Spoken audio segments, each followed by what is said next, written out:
All right. Good morning, everybody. Today is Daf. Today's actually Daf Tzadi Ches. We have to do Shabbos' Daf still. Tzadi Zayin. We left off the two dots, 4 lines from the top. What were we even talking about? We're talking about saving tefillin, right? The one who finds tefillin on the ground, you can't go ahead and carry it.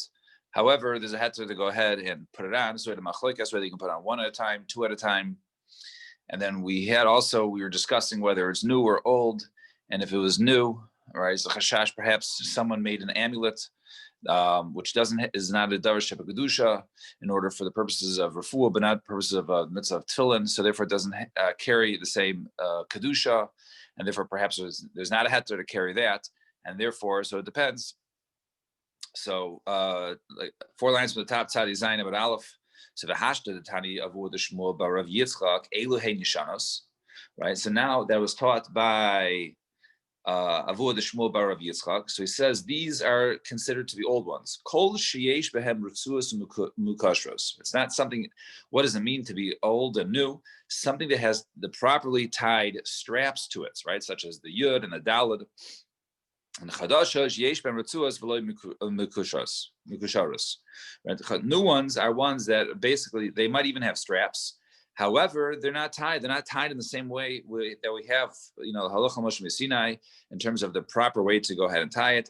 But nevertheless, everyone holds that, right? People don't make the same, an amulet that way. So in other words, even chadashos, yishanos, these are all tefillin, right? Some just are not completed yet with the straps tied properly. So therefore, if the straps are not tied properly, we don't want you to go ahead and carry it. So the Gemara says, well, what's the problem? So go ahead and tie it. Go ahead and tie it, and then go ahead and put it on and wear it to a safe place. So Rav Chisda tefillin. So if you go ahead and you tie it, perhaps you make a bow, right? A temporary knot is not a real knot, right? You make a temporary bow. That is not that's pasul tefillin, and therefore, right, you can't go ahead and make it for the tefillin. And Abai Yomar Rav Yehuda L'Tamei the Omar Aniva Kshir Me'al Sehi. And Abai says, no, even if you go ahead and you make a bow, right? So, which is not necessarily a temporary isser, right? Or a temporary now, which would be an isser on Shabbos. But nevertheless, we see that according to him, even if you make a bow, right, that would be usher. That's considered to be a kshira ma'yosehi. That's a full-time bow. And therefore, even to go ahead and make a bow and say, okay, now these are tefillin, I can go ahead and wear it, that would also be forbidden. So Tama Daniva Kshir Me'al Sehi. So it sounds like the reason is because you make a bow, it's considered to be a good knot, right? Other than that, you would be able to go ahead and make this bow and then go ahead and now wear it, right? Had it been that you can go ahead and make a bow. Right? So he says, Kesher Shel Tefillin, halach l'moshe Sinai, right? There's certain ways to do Kesher Shel Tefillin, and you can't just go ahead and make a bow, right? There's a certain way to go ahead and make it the straps, and those are halacha Moshe Sinai. So my answer is, maybe you can go ahead and you can make them even in a way like that, right? So therefore, even if you maybe you can make a bow similar to the way of halacha Moshe Sinai, maybe that would be mutter. So it must be that like Abayi's teretz, that even to make a bow similar to halacha Moshe Sinai would be usher to do on Shabbos. Now, new case, sort of getting away a little bit from Shabbos. So, Amarav Chiz Amarav Halokech Tefillin Mimi Sheina Mumche Boydek Shtayim Shel Yad Ve'achas Shel Rosh O Shtayim Shel Rosh Ve'achas Shel Yad.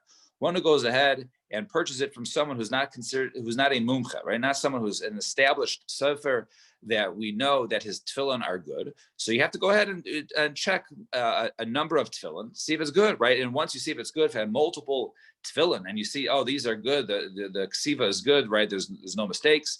Then you can go ahead and create, or I guess, make this person a mumche, right? Make him an expert, and therefore you don't. There's a chazaka that all of his tefillin are good. So how many you do? You have to go ahead and check 3, whether it's 2 shel yad and 1 shel rosh, or 2 shel rosh and 1 shel yad. So Gemara says, I understand. Manav shach, imichad gaver kazavin leavdik, right? So, Oshlo Shalyad, Oshlo Sharosh. I understand if it's from one person we're buying, where you're go ahead and buying it from. So either you should check 3 Shalyads or 3 Shalrosh, right? Because then he can establish in terms of whether maybe you have somebody who only knows how to do Shalyad or only knows how to do Shalrosh. So you should do 3 of one or the other. And and if we're talking about you're buying from, right, Imitre Matasa Gavri Zavin, Kolchad V'chali Boy Badika. And if we're talking about buying it, right, from multiple people, in others, maybe there's a wholesaler in the middle, and then a wholesaler, and he gets it from different sofrim, then each and every sofer should be checked 3 times. So Gemara answers, Liola Mechad Gavazavin. Really, we're buying it from one person. Right? And we have to go ahead and make sure that he knows how to do both the shalyad or the shalrosh, right? And therefore, you can't just go ahead and take 3 shalyads because maybe he only knows shalyad and not shalrosh. So therefore, you have to have a variety of both shalyad and shalrosh, and also a total of 3 in order to go ahead and establish that this person is a mumcha. So, is this true? Tani Rabba Bar Shmuel, but Tefillin Bodek Shalosh Shalyad, Shalosh Shalyad, Shalrosh, right? So my love, Shalosh Shalyad, Shalosh Sharosh. Wasn't it taught by Rabba Shmuel that by Tefillin, if you're buying it from somebody, you should either check 3 Shalyads or 3 Shalrosh? Isn't that talking about? Doesn't mean right total. It means either 3 from one or 3 from the other, and not a combination of 1 and 2 or 2 and 1. So my answer is low shalosh and mehen shalyad mehen shalosh. No, it means 3 total, as we initially said. And of the 3, it has to be at least 1 from the shalyad, 1 shalrosh, and obviously, which one you do 1, the other one you do at least 2, and therefore there would basically shtim that would go along with what we just said. Rav Kahana taught they only need to go ahead and check 2, right? You need to go ahead and check 2. You check the Shalyad and check the Sharosh. If they both come out that the Safras is good, then it's okay. So Hamani, whose opinion is this? This is Rebbe. This is the opinion of Rebbe. Domar betray zine chavi chazaka. So 2 times is a chazaka. So the machlokas as to what a chazaka is. How do you go ahead and establish a chazaka? A chazaka has halachic significance that once something is established to be an expert or to do it in a certain way, then you could always assume it goes that way. So according to Rebbe, right? So the machlokas, right? Rebbe holds that all you need is 2 times to be good, and the 3rd time has already established a chazaka. So therefore, if you check a tefillin shalyad once, and then you check a tefillin sharosh, you already created 2. That's a chazaka. So therefore, the 3rd time is a chazaka. While the other opinion was, no, you need to do it 3 times in order that the 4th time is now a chazak. So Rebbe, if that's the case of the Rebbe, aim a seifa. Let's look at the seifa. It says v'chein mitzeves hasheni, v'chein mitzeves hashlishi. Right, so too with the 2nd bundle, you have to go ahead and check, and the 3rd bundle. So Rebbe, if you're talking about Rebbe Shlishim Isle, why do you have to go ahead and check a 3rd bundle? Right. In other words, if you already established 2 bundles, right, then the 3rd bundle should already a chazak. You check 1 bundle, you check 2 bundles, and so now you don't need to check the 3rd bundle because according to Rebbe, after the 1st bundle was good, the 2nd bundle is good. There's a chazaka that when we say bundle, it means a group of tefillin that he got from different sefer. So Modi Rebbe says the mitrei tlasa gavri zav, right? Now, even if the case of we're talking about since he's a wholesaler and he's buying it from multiple sofrim, then you can't have a chazaka on these quote unquote these packages or these bundles of tefillin. Why? Because since it comes from multiple sofrim, so therefore you can't establish a chazaka on that. You need a chazaka from the source, from the person who writes it. So therefore, any bundle, even if it's 7 bundles, right? You need multiple, but every time there's a bundle, since it's coming from different seifrim, so therefore you're required to go ahead and check. So if that's the case, so why did it just say 2 or 3? It sounds like after 3 is a chazaka, then bundle number 4 is good, and 5 and so forth. So our answer is you're right. Right. So really, yes, you have to check the 4th bundle, 5th bundle, and the 7th bundle, and so on and so forth. In other words, why? So why did it say 3? It just said 3 in order to tell you that there is no chazaka when it comes to bundles, since you're going ahead and buying it from a wholesaler. Fine. So 2 dots. So matzam tzvasai mokrichos. We said right in our Mishnah. Just looking back at our Mishnah, find the Mishnah. We're talking about when the person, right, he found, let's say, a group of multiple tefillin together. Actually, this goes back to the first Mishnah, right? Of the parak at the bottom of Tzadi Hey, at the bottom. So it says over there, so if he finds bundles, in other words, it appears that he doesn't have enough time to go ahead and and carry them all out.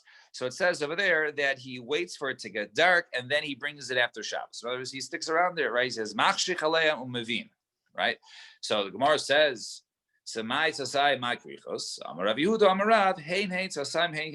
really, they're the same thing, right? It's not two different things, right? One is a pile, the other one is a bundle. And tzasayim, zavi. When it says tzasayim, they're this, a large pile, it means that they're tied together one to another. So shalyad is shal rosh, and krichos, jichich and tuba, right? And krichos just means they're all together, none are tied to one another, but they're both considered to be large piles of tefillin. So machshir chaleim moving, and that says over there, wait till it's dark, stand by them, so there's no bizayon by the tefillin, and then he goes ahead and he brings them. So the Gemara says, v'yamai. Why should he go ahead and wait? So the reality is zug, let him go ahead and start, putting him on and walking him in and coming back out and putting it out, walking it in. So Rav Yitzchak Bereid Rav Yehuda Ladim firstly minei da'aba kol shilu machnisim zug v'chalos kaidem shkias hachama. If basically, yes, really he should go through that process, but if he's going to start putting them on and carrying them out and coming back and putting them on and carrying them out or wearing them out and coming in and so on and so forth, and he doesn't finish it before it gets dark, then the colors kadam shkezachama machiz is zug. If he can go ahead and wear each tefillin, so even though there's a large amount, there's 10 pairs there, and each time the walk is 5 minutes each way. So each one will take him 10 minutes. So that'll take him 100 minutes. So if there's 2 hours after Shabbos, 120 minutes, then he should go ahead and do it. However, v'lo, but if not, then let's say there's only an hour left and it'll take him 120 minutes. So then, or 100 minutes, which is more than an hour, then we say machshir mavin. Then he should just remain with the tefillin, because since he doesn't have time to go ahead and wear each pair out, therefore go ahead and wait till it gets dark.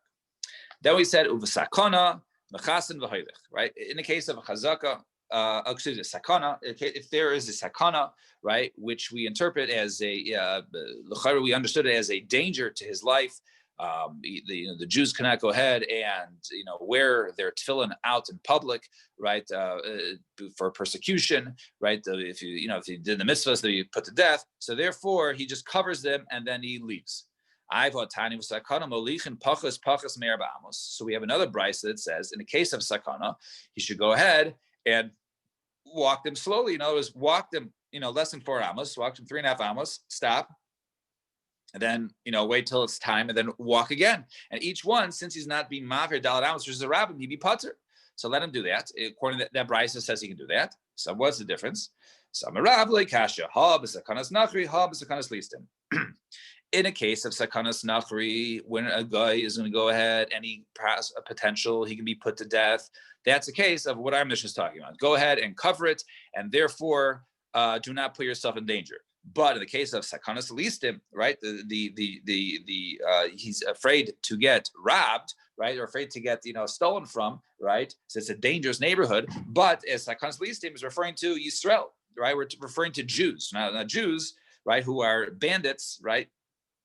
So they wouldn't necessarily kill him; they would steal his money, right? But it comes to the tefillin, they wouldn't be mevaza the tefillin, right? So they're not after the tefillin, not after being mevaza the tefillin. So therefore, in that case, you can go ahead and wear it, pachas meidalid each time. So that was that case, that brisa over there. So Amar Le, top of Daf Tzadi Zayin Amar Beis, Amar Le Abaye. So B'mayo came to Lemas Nisan. Okay, so what are we talking about in our Mishnah? Pesakanas Oivdei Gulul, and we're talking about Goyim. Same as Seifa. The Seifa says, Rabbi Shimon Omer, nice in the Chavera v'Chavera l'Chavera. So Kol Shekein Da'afsha Milsa. Understand? So according to the Mishnah, right? If you turn back to the Mishnah, Rabbi Shimon says in that case, you give it to your friend and a friend to your friend, and you have a whole line of passing the tefillin. So if you're passing the tefillin, right, in such a way, it's going to be very noticeable. It's going to be very noticeable. Then they're going to go ahead and kill you for wearing tefillin. So our answer is no. Our Mishnah is actually missing a part. That's not the entire words of the Mishnah. It should say like this: when do you go ahead and you cover it and then you walk away in order to go ahead and save your, and not put yourself in danger? That's talking about with the sakana we're discussing is the sakanas of the chavim who would kill you for putting on tefillin. But if it's only a sakana of listim, of getting robbed or of getting, beaten up by a bunch of Jewish thugs, then you do it less than dal amos. Fine. And so two dots, it says there, quote from the Mishnah, Rabbi Shimon Aimer, so he says, if we go back to the Mishnah, right? So it says, Rabbi Shimon Aimer says, right? So too, if a baby is born out in the field, and then Rabbi Yehuda says, he says a barrel. So Rabbi Shimon says you go ahead and you give it from friend to friend. So the Gemara says now, so by kamifli, what's the machlokas over here? That you whether you go ahead, you walk less than dalat amos, or you hand it off. So by kamifli, so mar saver pachas me arba amos adif. One holds that you go ahead and you wear it, and you go ahead and you carry it less than dalat amos, right? So I'm just looking back at the Mishnah. Hold on one second. Fine. So now over here, question is, so why do we not allow, right, a person to go ahead and just go pachos dalat amos, right? Wear it, right? Put them on. Right, or I guess you're carrying it because there's multiple, right? And then you walk less than dalat amos, and then you wait, and then you go further. So we say over here, so mar saver pachas marab amos adif. One says you go ahead and doing it less than dalat amos is better. You're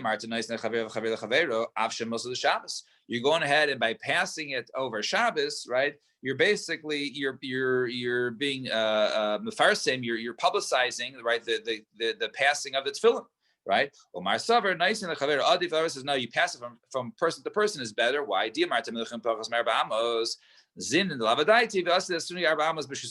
you might forget, and then you might come to carry more than dalat amos. So therefore, the preferable way is to go ahead and pass it. So therefore, right, we see that one opinion holds that it's better not to be mefarsim, and therefore just carry it less than dalat amos each way if you can't go ahead and put it on. And the other opinion holds that no, pass it to the next person, and even though it publicizes it, therefore, but there is no chashash that a person will forget and carry it more than dalat amos. So then the Mishnah said, and so too a son. As a baby's born out in the field, and you go ahead and basically pass the baby, right, from person to person in order to until you get into a chatzir. So my boy Hassam. So over there, what's his boy doing it? So Gemara answers the baby Nashatana b'sheyalda also ima b'sada. Right, when his wife goes ahead and gives birth into a field, she gives birth into a field. That was the case we're talking about. So explained in the Mishnah.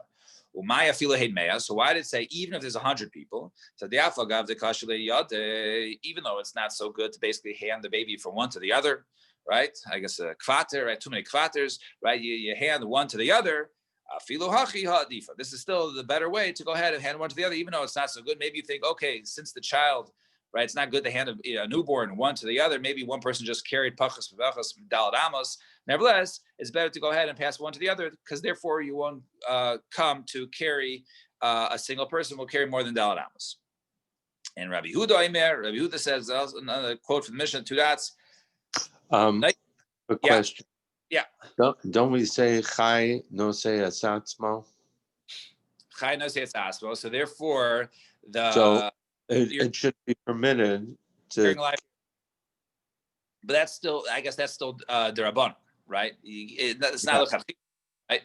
So even lechatchila, right? In other words, that means that you're basically pater, but you can't go ahead and carry, a person. Or alive, or even a baby, right? We say even a baby, even though they really don't help, really a baby is still part of Chai Nosei Asmo. And is asking a good question because when you carry a person, they sort of help hold themselves on you while you carry it. There might be an argument whether a newborn would follow that, but we have seen that any case of chayin l'seis asmo. But over here, that was only to pater one from a doraisa, right? That you can't be chay v'chatas for doing such a thing, but l'chatchila one would not be able to do it. So therefore, in this case, right, we're talking about what's the best way, the evid, right, in order to go ahead and carry. So therefore, as opposed to a person carrying somebody full, right, maybe passing hand to hand. That's a good question. And Rabbi Yehuda Omer, so nice and he said, even with a barrel. So now the Gemara asks the question this.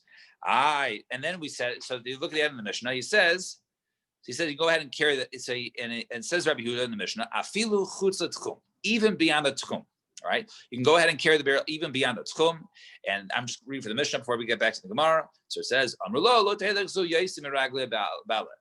no, don't go ahead and carry the barrel beyond the tchum of its owner. So the Gemara asks, so according to Rabbi Yehuda, you can go ahead and carry the barrel past its tchum. The last later Rabbi Yehuda, that we learned in the Ferish Mishnah,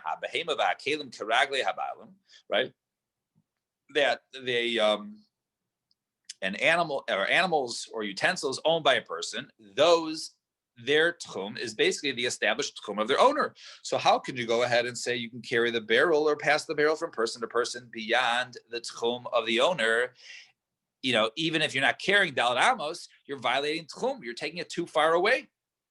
So Marish Lakish Mishum Levi Saba Hachmais Kinan B'Maron Michavis L'Chavis. Right, we're not talking about moving the barrel itself. Rather, we're talking about pouring the water, right, from barrel to barrel, from pail to pail, right, and that water is going beyond the tchum, but not the initial barrel.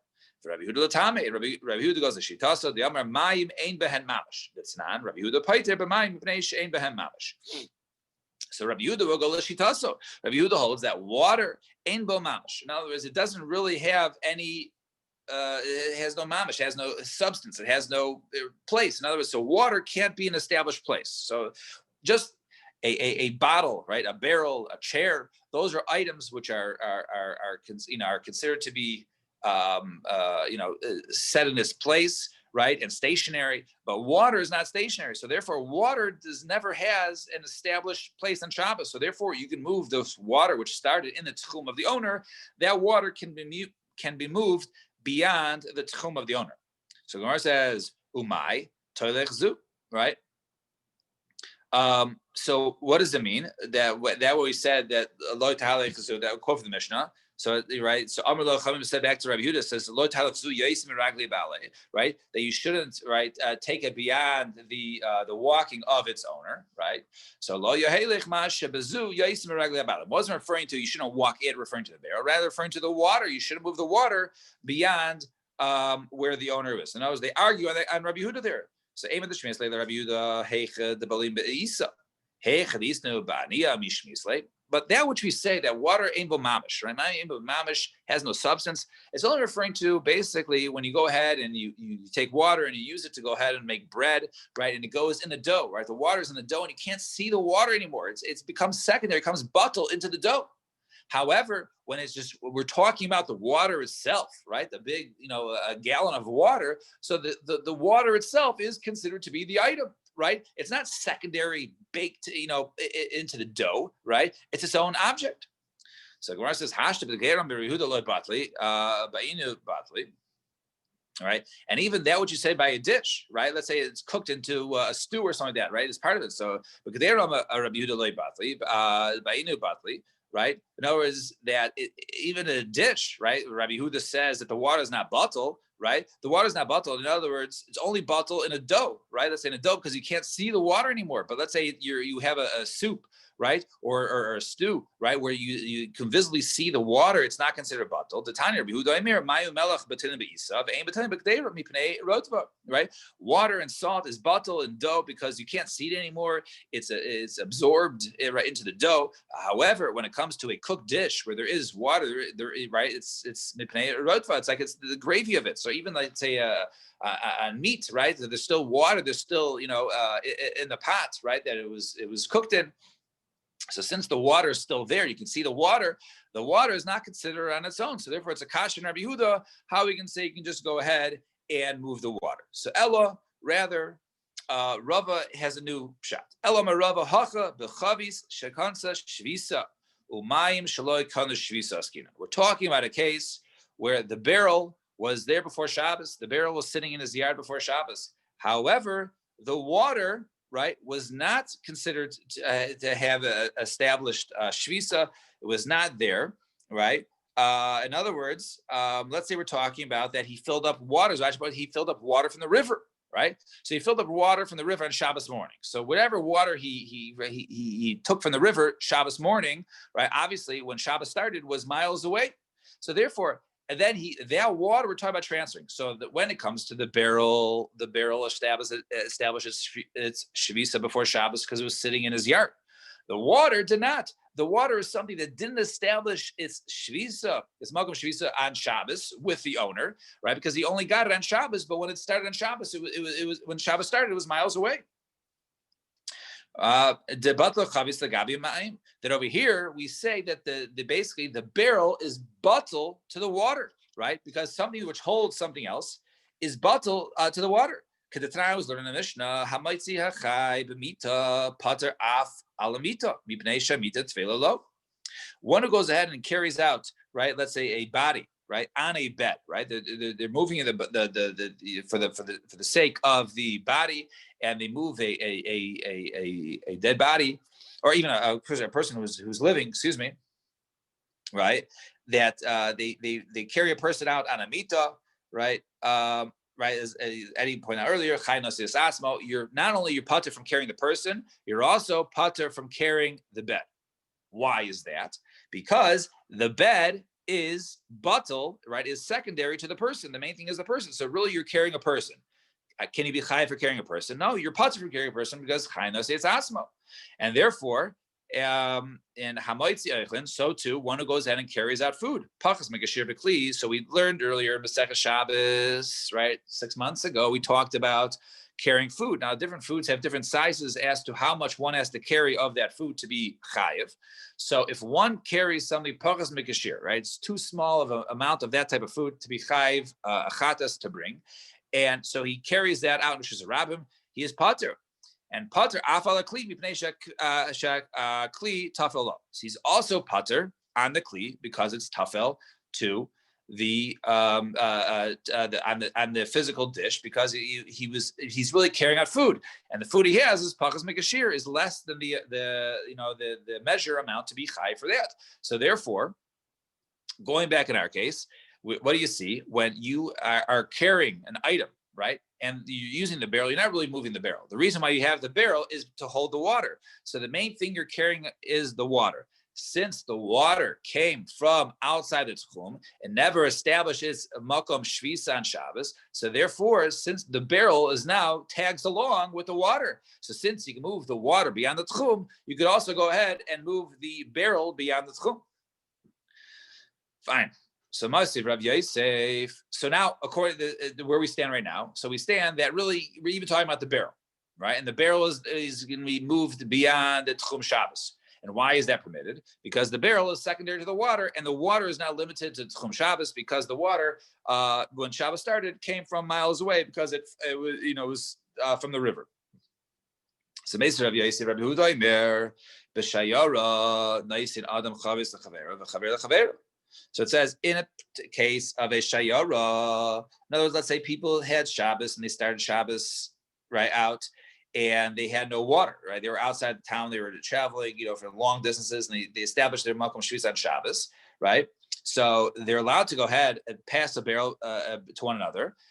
In that case, in order to go ahead and pass water, even though it would move beyond tchum. So it sounds like b'shayara'im, b'shelo shayara lo. It sounds like only in the time you can move a barrel with water beyond its tchum is only in a case of a shayara, a case of a caravan when they need water on Shabbos, and there's no other way. So therefore, we allow you to violate this derabanan by moving the barrel beyond its tchum. But in a regular case, it would sound like one would not be able to go ahead and move a barrel. So So therefore, our Mishnah must be also talking about a case of shayara. And Abayi Omar b'shayara. Afilu chavis shekanza shvisa umayim shekana shvisa. So therefore, and Abai would say, right, in a case of a caravan, so even if the barrel, right, started in Shabbos in his yard, and also the water started Shabbos in his yard, in other words, maybe he drew the water before Shabbos, and therefore, even though the water had an established makom, so therefore you can move the barrel beyond, because we said in special cases like a shayara and traveling in which is an emergency, you'll be able to go ahead and violate Tchum Shabbos, right, in order for the sake of people having water. However, if we're not talking about a caravan, then chavis shekansa shvisa umayim shalokana shvisa. Then we talk about a case of where the water from before Shabbos was not drawn before Shabbos, it was either drawn on Shabbos, and therefore, since it was drawn on Shabbos, therefore the barrel is secondary. So really, our Mishnah could be talking about a case of a shayara, right? And that's we permit the barrel to be moved because of a case of emergency. But in the case of where it was not shayara, then it's only if the water was drawn on Shabbos, because then when Shabbos started, the water came from miles away. And Rav Ashi Amar, hacha b'chavis the hefker eskina. No, maybe we're talking about a barrel that started Shabbos. He didn't own the barrel; it was hefker. Umayim the hefker eskina. We're talking about the water that was hefker, right? Uman, and we're talking about a case of hefker, right? Uman Amar Lo and Uman. So Amar Lo Rabbi Yochanan ben Nuri, and therefore it must be a opinion of Rabbi Yochanan ben Nuri. The Amar Cheftzei Hefker Kainin Shvisa, right? When something is hefker, they don't go ahead and acquire necessarily, right, their makam shvisa. Rather, they have their own, and therefore they are where basically they start Shabbos. So if we're talking about a hefker object is basically tied down to its place, not whoever goes ahead and acquires the object. So in other words, if let's say they were 1,500 amos away where Shabbos started, his makom shvisa and the makom shvisa of the barrel, so it goes after the barrel. It doesn't go after the owner or the would-be owner. So so if that's the case, why did the Chamis argue? It says, oh, you can't move it past the ragli habaylim. If it doesn't matter where the tchum of the owner is, it matters where the tchum of the hefker object is. So it means lo yahalech elu yaisim ekelev sheish ve'elam balim. In other words, they shouldn't be moved farther than when owners have. In other words, just like an owner, so its kalim, right, are tied to its tchum. So too, this ownerless object also shouldn't go ahead and be moved beyond its own tchum. Doesn't mean the tchum of the owner, because the owner does not change the makom shvisa of the hefker object. Rather, it means that you shouldn't move the object. The Chachamim argue the object should be moved beyond its tchum, just like you don't move something beyond the tchum of its owner. Fine. Naya Mishnah. Mishnah says the bottom of Tzadi Zayin Amud Beis, around the 7 lines from the bottom. Haya korei b'sefer al eskufa. One who is reading a sefer. Now their svarim were rolled like our Sefer Torah. Right. In other words, that they were rolled open. It wasn't like a book, right? Like this, it doesn't fall, but rather you have a sefer, and it's possible, right? It once almost happened to me as a bar mitzvah. A long story, I won't get into it, but basically, one end can roll off, and then it can roll beyond. So if one was going ahead reading from a sefer, ali skufa, on basically like a curb or the edge of his of his rishus, we'll soon see as machlokes as to what type of rishus this is. Then his galgal sefer miyado, and one of the ends rolled out from his hand. He can go ahead and roll it back, right? Since the sefer is a sefer of kedusha, you can go ahead and roll it back to the skufa to where he was. In a haya karei b'rosh hagag, similarly, a person was sitting up on the roof, also reading there, and part of all of a sudden the sefer fell down from his hand and rolled down. Actually, if it went down and it was rolled down, but the bottom of it was still above 10 tefachim from the ground, you can go ahead and roll it back to him. However, if it goes now, it's within 10 tefachim of the ground, right? So we're basically it becomes in the rishus of the rishus harabim, right? Outside, basically from the ground to 10 tefachim, right? Go ahead and flip it over. Flip it over so it's not mevaza, but you can't go ahead and roll it back, because if you roll ahead and roll it back, l'chayra, it's like you're taking something that's now in the rishus harabim and bringing it back up to your roof, which is your rishus hayachid, and you can't take something from rishus harabim to rishus hayachid. So according to this, if before it reaches 10 tefachim, you can go ahead and roll it back because it never got into the rishus harabim. Once it rolls down within 10 tefachim of the ground, then you can't roll it back. It's not an option. Flip it over, so it's not mevaza on Shabbos. Rabbi Yehuda Omer, afilu ein masulik min aretz ela kamali mechet geilu esla. Even if it goes within 10 tefachim, it goes all the way, almost all the way to the ground. As long as it's not touching the ground, you're allowed to go ahead and roll it back. And Rabbi Shimon Omer, and Rabbi Shimon has even a more mekel shita. It says afilu ba'aretz asmo. Even if it goes to the ground, it touches, makes contact with the shesarabim on the bottom. Go, that's like you can go ahead and roll it back.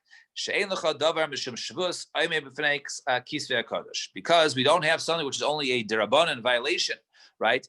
And we don't violate we're not mavaza kisvei kodesh for that. So even though yes, it is, we'll soon see, right? It's something which is a shvus. You can't go ahead and you can go ahead and bring it back. It's not an issue. So we'll have to see that case. So we'll have to see why that's only a derabanan. It's not a deraisa. But you're allowed to go ahead and roll it back, even if it makes contact to the ground. You can go ahead and bring it back up to the gag. So let's see the Gemara first. Hayi skufa. This is skufa. This ledge, this threshold at the end. The first case, right? The first case of the Mishnah was hayakore sefer ali skufa, right? He was sitting on the skufa. He said on this threshold, right? This ledge, and then it fell off. So hayi skufa heichidami. If we're talking about that this threshold that the sefer was on was the Rishus Yachid, the Kamash is a Rabbim, and then it went down, and the area in front of it was a Rishus Rabbim, and then V'loi Gazrinan Dilma Nafil V'Asila Suye, that right over here, that if it might fall out of his hands, then he might go ahead and bring it back to him. So Mani, whose opinion is this? This is Rabbi Shimon. Damar kol davar shum shvus ein ami v'nei kisei kodesh. Right? That because if we go ahead and allow him to go ahead and that he can bring it back, so because we said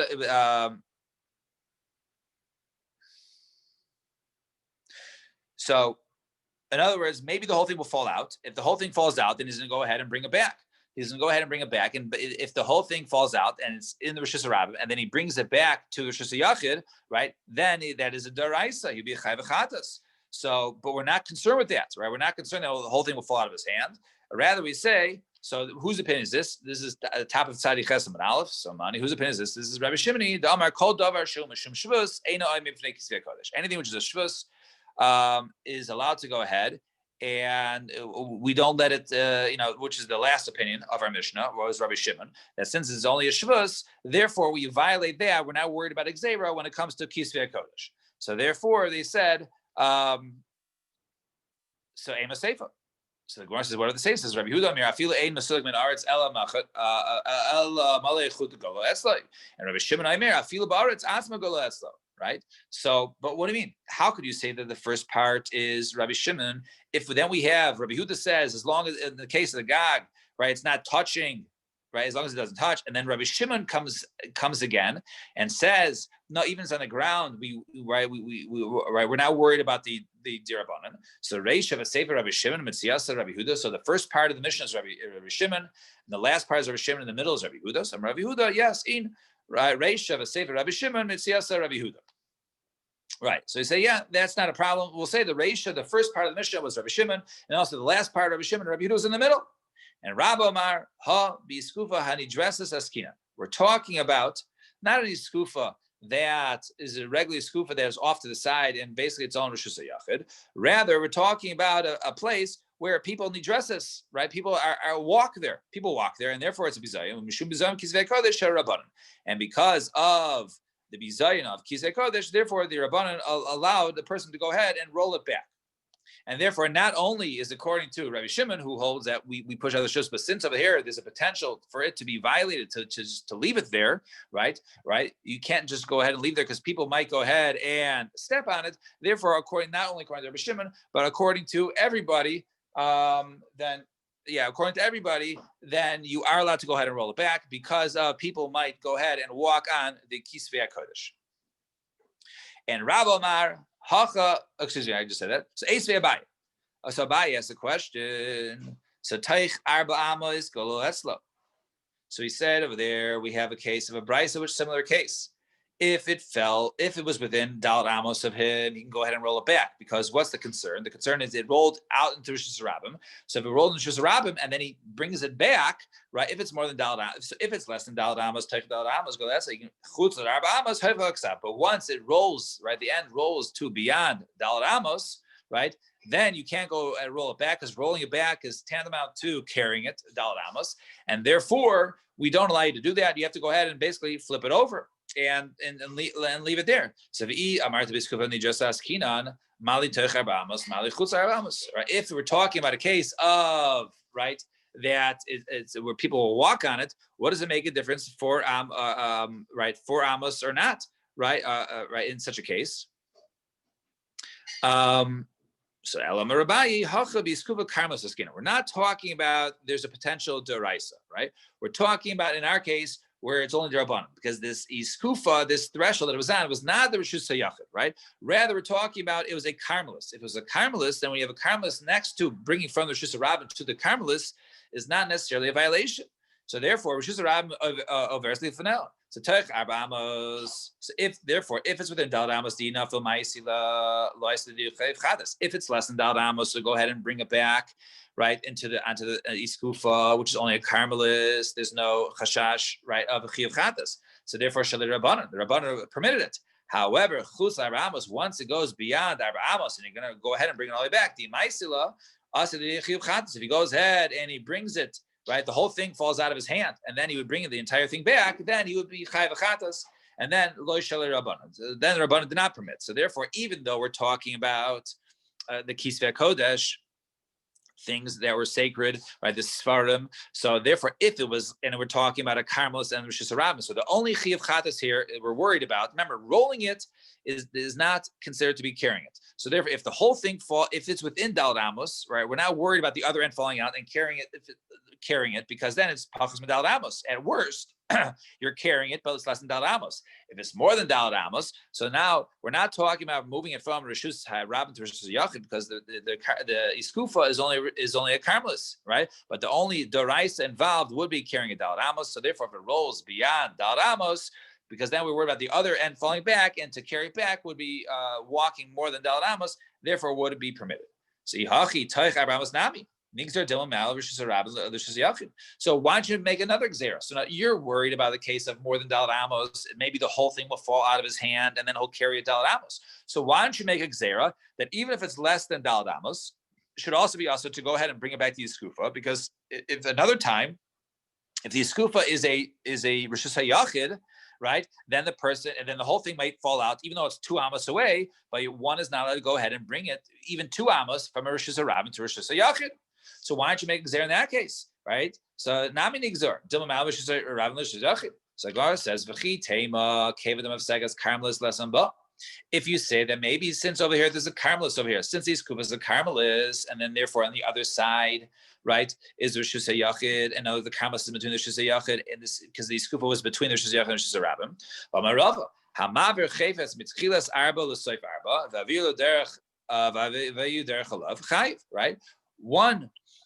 If he brought an object from one end of Dalet Amos to another, and even though in between, let's say it was a makom patur or something in between that was right, if he would have let it there, would have been fine. But since ultimately it started in a reshus harabim and it ended up in a reshus hayachid, even though he brought it through either through a makom patur or brought it through a karmelis, he would still be chayiv. So my answer is hacha b'mayaskina b'skufa arucha. Right, we're talking about the skufa is long, right? We're not worried about this. He's going to bring it from the reshus harabim on one side, even though it's pachas medalid, to the reshus hayachid. We're not worried that they fell into the reshus harabim pachas medalid, and then he carries it from there through the skufa into a reshus hayachid behind him, or through the skufa. Why? Because we're talking about a long skufa, a long threshold, right? And hachi midkar. And over there, he would realize in between, since it's long, it's not very short, right? It's a little longer. Therefore, he would realize in between, I can't go ahead and bring the sefer. Carmelit by Rabbi Shimon and Rabbi Yehuda, it's not an issue. It's probably by Rabbanan, right? I mean, Carmelit by Rabbi Shimon and Rabbi Yehuda, because they're holding that even if it touches the ground, it's not an issue. Then it's not going to be an issue by both. So over there, right? So by them, they say you can roll it right, but over here, right? We're talking about in the ratio, right? Because they were arguing about in the case of the Gog. We'll actually soon see in the case of the Gog. We'll soon see why they talk about whether it comes contact with the ground or not. We'll soon have to understand the case. But in the case of the skufa, right? Right. There was no argument there. That seemed to be according to everybody, right? Because the mission just says, so I can bring it back. And then it brings case number 2, then if he was reading on the roof, then there's a three-way machlokas. But this over here seems to be everybody the same. We're going to see the difference, why that's different, right? We're going to see the case of why it's different in the case of the Gog than this case over here. But over here, this case over here, we're wondering, the chayra, everybody holds, you can go ahead and bring it back. Our Mishnah says you can always go ahead and bring it back. And we have a brisa which says, no, it depends if it's Daled Amos or not Daled Amos, right? So we want to understand as to, even the case of a less than Daled Amos, why are we worried about that? Even if the skufa is only a derabanan, is only a Carmelis, right? So why, just because it's in the middle, he might come to take it from the Rishus Rabbah, which it fell to behind him, which is Rishus Yachid. So we're talking about it's a long case, and therefore there is no gzeira in this case. We're now to say that no, you shouldn't do it because you might come violate the deraisa, because you're not going to come violate the deraisa, because since it's a long iskufa, he's going to go ahead and realize that that he can't go ahead and bring it inside. Or viboy sema liyayla biskufa sheina arucha. Maybe we're talking about a short iskufa. Ustam kisvei kodesh yunei ma'ayin behu umanachlu. Right. Therefore, basically. The person, right, who I guess Kisei Kodesh, people will go ahead and look into it. He's not going to go ahead and basically carry it. He'll go ahead and he'll carry it and he'll start reading it, and then he'll put it down in the skufa. He won't go ahead and bring it into the Rishus Hayachid. Right, why isn't he talking about that you're chayav for letting it go into Rishus Harabim in the first place? Why are we talking about just bringing it back? Well, no, because it fell out of his hand. It is galgal, and it fell. So it's a shogeg, whatever right. It is. There, what do you do now? That's the question. Are you allowed to bring it back? Do you have to leave it? Do you flip it over? Right? What do you do? That's the case over here, right? Obviously, it fell. It wasn't even his fault. Maybe he turned around and it fell, right? It wasn't like he didn't force his hand. So no one is suggesting that he'd be chai for that case, because it's not even shogeg. It's more like onus, right? It accidentally happened, whatever it was, or maybe he left, right? He went to go ahead and make himself a coffee, comes back out, and part of it rolled off, right? So then what do you? Okay. So maybe he's going to go ahead and look at it in the Rishus Rabbah, and then he'll go ahead and carry it into the Rishus Yachid. So Hamani ben Azai Dam Mahalech Dami. Okay, so now we can come back and say maybe this is Ben Azai. According to Ben Azai, a person who's walking, right, is like a person who stops, right? It's like a person who always stops, and therefore, right, somebody who carries something over, right, is not. He's not right. Only a person who throws something, such a case, then the item never stops, and therefore it could be maver daled amos. But if someone is carrying, basically walking carrying is like a person starting and stopping multiple times. So therefore, you're starting and stopping multiple times, he wouldn't be chayav according to Ben Azai. Maybe what are you throwing in? Ben Azai agree to that. People don't throw kisei kodesh, and therefore we're not we're not concerned that a person will go ahead and throw kisei kodesh, and therefore, according to Ben Azai, to go ahead and carry it in would not be a violation of Ma'avid al Rishus Rabbim, and therefore we only have to be worried about carrying from Rishus Rabbim to Rishus Yachid, and that you don't have in this case because there's the skufa in between. So now, as Yigal touched on, we're going to now have to understand this case of the Gog. So why was the Gog different? Why are we talking about, right? It depends how close it is to the Rishus Rabbim. So even if you say, right, the case of the Skufa was a little different because that was talking about a Makom, which is Derabanan. Now we're talking about a straight from the Rishus Hayachid of the Gruf to the Rishus Rabbim of the street down below. So Gora says, Umi Shari, Batanya. First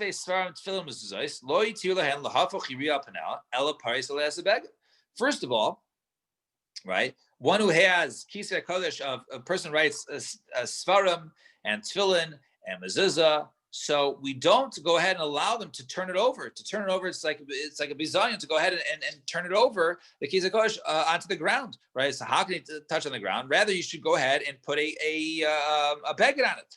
So over there, we're talking about it was possible. It was possible to go ahead and cover it up, but over here, right? He doesn't have a beged to go ahead and cover it up, and therefore, since he doesn't have a beged to cover it up, he turns it over. And therefore, the bizayin of it facing up, right, open, right.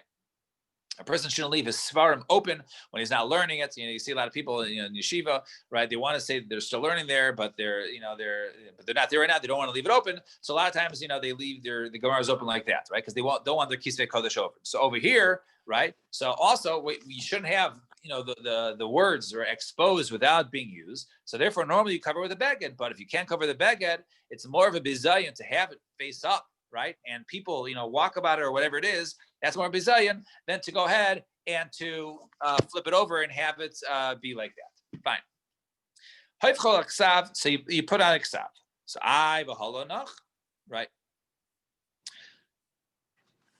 We're talking about a case of, we say that if it rolled out of his hand, and sort of the chayr, we think it's dangling in the air, right? There's a shaila of how low it has to go before you can go ahead and bring it back.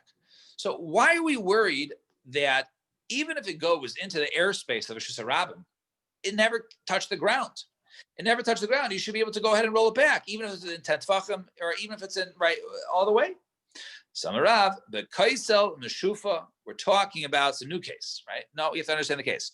The wall that it was on is slanted. It's a slanted wall. And therefore, right, it's not a wall where it's 90 degrees like this, right? The wall leans out. So therefore, when it rolled off, it's actually resting on the wall, right? It's resting on the wall because the wall is at a 45-degree angle. So since it's resting on the wall, it's considered to be now in the air. Well, no, it's not considered to be in the air, right? It's considered to be lying on the wall. How do you lie on a wall if a wall is straight up? Because we're not talking about a complete vertical wall. We're talking about a slanted wall. Since you have a slanted wall, archment up here that rolled down, so it's coming to rest on the area. Therefore, since it's coming to rest, wherever the lowest part is, that's where it's resting. So you can say that it's lowing, right? It's if it comes within 10 tefachim, since it's on a slanted wall, right? It's resting within 10 tefachim ground, and therefore it's considered to be in the Rishus HaRabim. And Omer le Abaye. So okay, so our Mishnah. Okay, so let's look at our Mishnah. You're talking about our Mishnah, talking about a slanted wall. Same as Seifa. Let's look at the Seifa. Rabbi Yehuda Omer, afilu ein masulek min haaretz ela kamalei echut go leslo. How could Rabbi Yehuda go ahead and say, oh, as long as it doesn't touch the ground, right? It's okay, right? Because it's not in the Rishus HaRabim yet. Well, what do you mean? It's on the Rishus HaRabim because it's lying on the slanted wall, and it's still considered. It doesn't touch the ground. It's still above the. Since it doesn't touch the ground.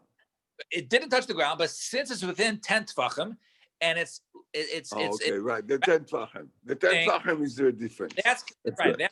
Right. Remember, Rishus HaRabim only goes from the ground up until 10 tefachim. Anything above 10 tefachim is mature, right? Correct. It says no. No. The Mishnah is missing a part. This is how you should read it. We're only talking about a slanted roof. Then you can't go ahead. Aval,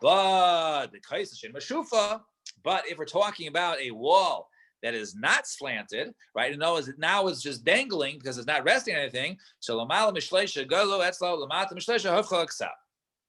if it's above, right, 3 tefachim, right, then he can go ahead and roll back to himself. However, lower than 3 tefachim, then he has to go ahead and turn it around, right? Because that was, you see, yeah, fine. So he says 3 tefachim, then he goes ahead and he brings it back. So, because it's something, we have a thing that similar to the halacha of lavut, that something is within 3 tefachim, it's considered like it's touching it. So therefore, as long as it's not within 3 tefachim of the ground, then is dangling less than 3 tefachim, then it's not touching it. And Rabbi Yehuda Omer, afilin mesulek min aretz kamalei machet, right? Even if it's within a pin, right? The pin width, right? So in other words, it's more than 3 tefachim, or for sure within 3 tefachim. Even if it's 1 centimeter away from the ground, you can go ahead and roll it back. Because according to Rabbi Yehuda, you need it to be riding on something. Now, we don't say over there that since it's within 3 tefachim, it's like it's on the ground. We don't say that. We have to say that only if it's in contact. Since it's not in contact with anything, then you can go ahead and bring it back up. If something's within 3 tefachim, it has to go, that which Rava said. Something's within 3 tefachim, it needs hanacha, right? It has to lie on something. So lema katanai amar l'shmaitza. Let's say it's a machlokas. Let's say it's machlokas tanai between Rabbi Yehuda and Rabbi Banan. So elo kulu Rabbi Yehuda. Rather, it's all Rabbi Yehuda. This is how you have to say it. But when are we talking about a case that it goes out and within 10 tefachim, right? The case of Mashufa. We're talking about a case of where it is a slanted wall. But if it's a wall that is not slanted and is just dangling, even if it's within 3 tefachim, you can go ahead and roll it back. Why? My timer, what's the reason? Because according to Rabbi Yehuda, you need hanacha al gabi mashu. He doesn't hold that, right? Something was within 3 tefachim, it's considered as lying on it. No, rather it has to be making contact. If it doesn't make contact, therefore it's not considered to be resting on it. If it's not going to be resting and there's just a rabbim, therefore one is able to go ahead, because it's kisvei kodesh, to go ahead and roll it back up to the roof in order that it should be not be mevaza. Fine. New case, or new Mishnah. Naya Mishnah. Mishnah says, Ziz shalifnei choloin noistin alav v'noitlim imena b'Shabbos. You have a ziz. You have your windowsill, right? You have your window, and then in front of your window you have a windowsill, right? You put your pot, right? Your plants, right? You're out there, right?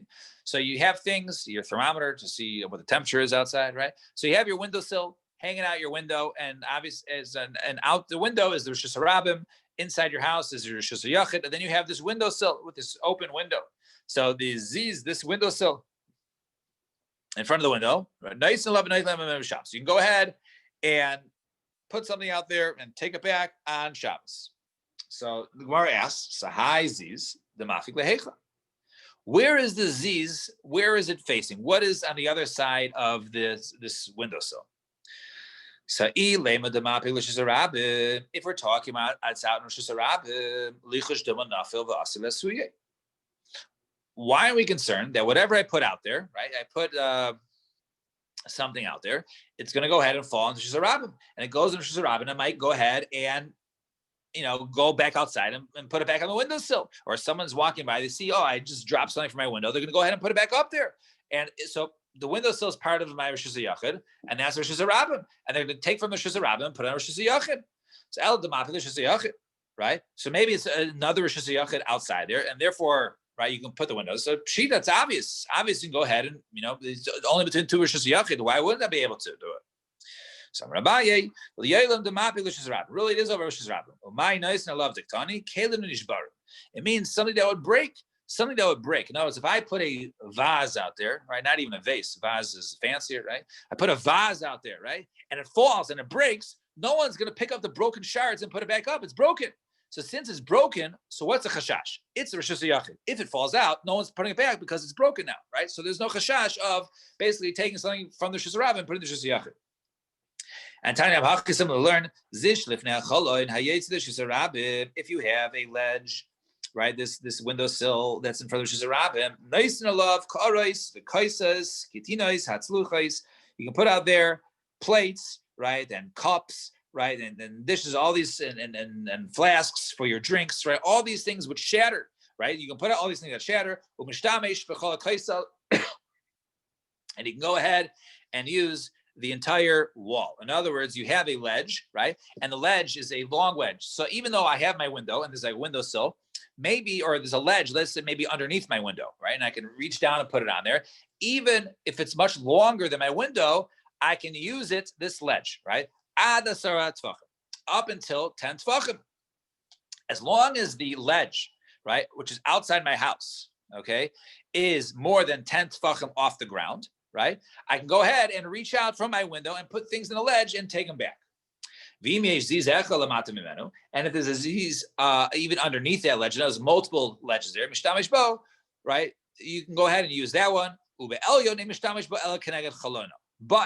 the top one, the one closer to the window, you can only use by the window. So let's say, my window is, let's say 4 feet long, right? And the ledge is, let's say 10 feet.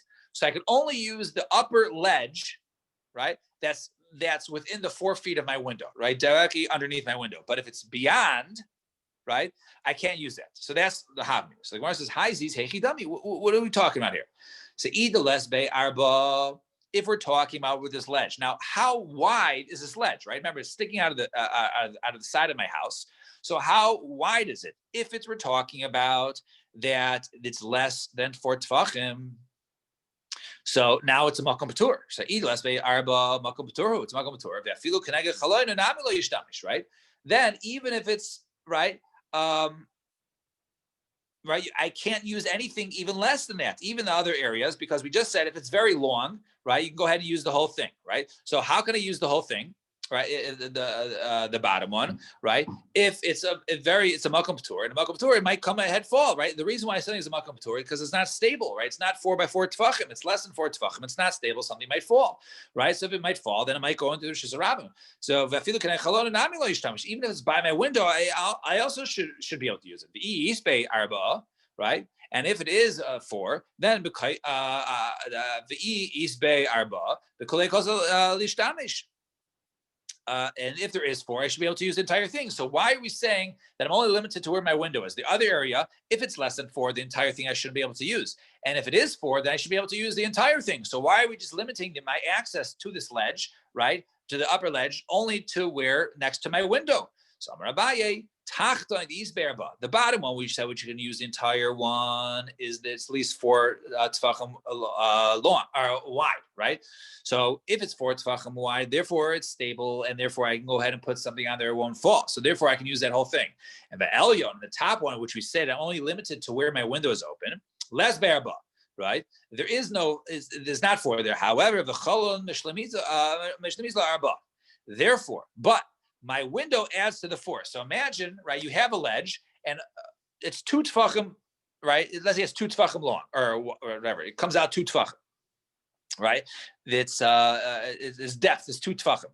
But by my window itself is 3 tefachim, right? So by my window, I have 3 plus 2. 3 plus 2, this is now 5 tefachim deep. 5 tefachim deep, I can go ahead and use it. So therefore, I can go ahead and use the area which is next to my open window. However, the 2 sides, since they don't have the additional depth of my window, I can't go ahead and put anything over there because those will fall over into the Shirab and people will go ahead and return it back. So therefore, it says this brisa that any area by the window, I can go ahead and use it. Why is that? Because I have the 3 plus 2, the 3 from the inside, 2 plus the outside equals 5. Then I can put it there. The other is, so therefore, can I get a cholon mishtamish? The cholon cholonu. Because basically the ledge is now part of my window, and therefore, since it's part of my window, therefore I can go ahead and use it. And the high gisa also. But however, the 2 sides of it, both to the right and to the left of it, I will not be able to do it because those do not have enough depth. Fine. Next Mishnah. Now Mishnah. So the Mishnah says, I made Adam b'shus hayachid and metal b'shus harab. Right? Person is standing in his rishus hayachid, and he's allowed to go ahead and reach out of his window or wherever he's standing and move things in the Rishus Harabim. Which is a rabbim tal b'shus yachid, or if he's standing b'shus rabbim, he can go ahead and move things in the Rishus yachid. Ubavach lo yaitzi chutz me'arbamos. As long as he doesn't go ahead and move it more than daramos in the Rishus Harabim. So you can go ahead and move it around, and obviously the concern is, the chashash is, that the chiddush is that if I'm allowed to move something, if it's divrishus, we're not concerned that I'm going to go ahead and take it from the area where in the Rishus Harabim and bring it into my Rishus Yachid, or vice versa. And lo yamod adam Rishus Yachid v'yashtim Rishus Harabim. Person should not go ahead and stand in the Rishus Harabim, in the Rishus Yachid, and go ahead and v'yashtim, right, and urinate into a Rishus Harabim, or he's not allowed to go ahead and stand in the Rishus Harabim and go ahead and urinate in Rishus Yachid. Also a person shouldn't spit, right? Because he's taking something in one Rishus and putting it into another Rishus, right? Whether it's his spit, his saliva, or his urine. Rabbi Yehuda Omer, and it says Rabbi Yehuda, even a person goes ahead and let's say he has a lot of saliva in his mouth, right? Right, he has a lot in his mouth. He's not going to go ahead and carry that, even though it never left his body. That is also considered to be carrying. So Zak the Gemara, just a couple lines. Slamasna Rav Chanina bar Shlemaya Lachia bar Rav Kamid Rav Lo Yomod Adam Rishus Hayachid Metal Rishus Rav. Person has to go ahead and stand Rishus Rav and Rishus Yachid, and move around things, it's just a rabbin, right? Lo yamod, right? It's different than a Mishnah. So Amarlei, Shavtu Rabbanan Vavatik Rab Meir. What you left the Rabbanan who taught our Mishnah, right? And you hold like Rab Meir, right?